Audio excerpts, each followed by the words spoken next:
The maneuver begins by blocking an attacker's initial assault. Then, a quick strike to the eyes temporarily blinds your opponent. Okay, strike to his eyes. Right. Right. Straight up. Right. From the elbow. Boom.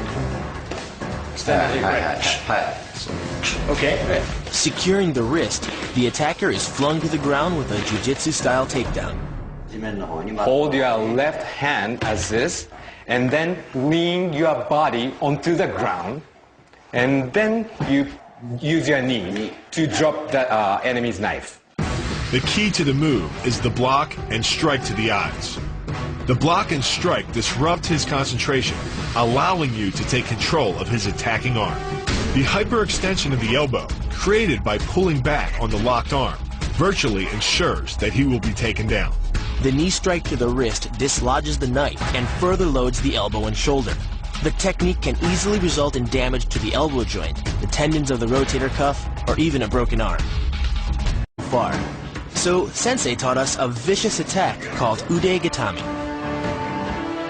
The move begins with 2 swift blocks to the inside of an opponent's arm.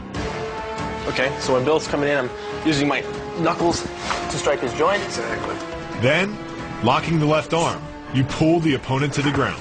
Do I have to use my foot on him at all, or do I just pull up? Sink your body weight lower, and just because of how hard it's going to be to torque that shoulder, you just sink back and take his balance away.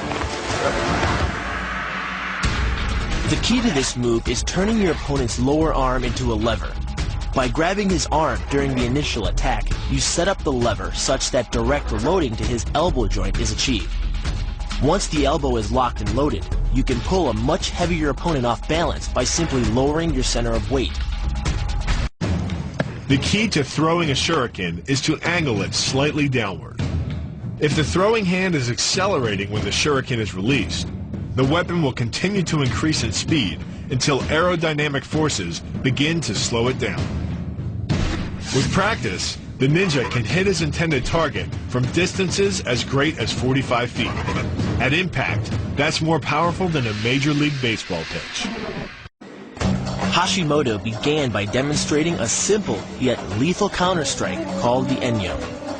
2 strikes. 2 strikes, yeah. The move begins with your back to your opponent. So I'm a bad guy. I'm sneaking up. That's right. You're sneaking up and trying to attack him from behind. Though it may seem like magic, a trained ninja can actually sense an opponent approaching from behind. The rustle of cloth or the sound of metal as the blade is drawn. Even vibrations in the floor can give away an approaching enemy. The ninja then waits until the last second before quickly stepping to the side, drawing his sword, and slicing the opponent's right arm. And that's attacking my arm? That's right. Your upper arm. As the attacker draws back and attempts a second strike, the ninja raises his blade and cleaves through the enemy's head. So this is the final one to finish you off. Say that again. This move is more about timing and precision than power. Instead of hacking through the limb, the first strike imparts an injury just a few inches below the elbow. The sword's razor-sharp blade easily slices through the soft tissue of the attacker's arm. This opens up his defense and provides the ninja a clean opportunity to deliver the kill stroke, a powerful shot to the top of his head.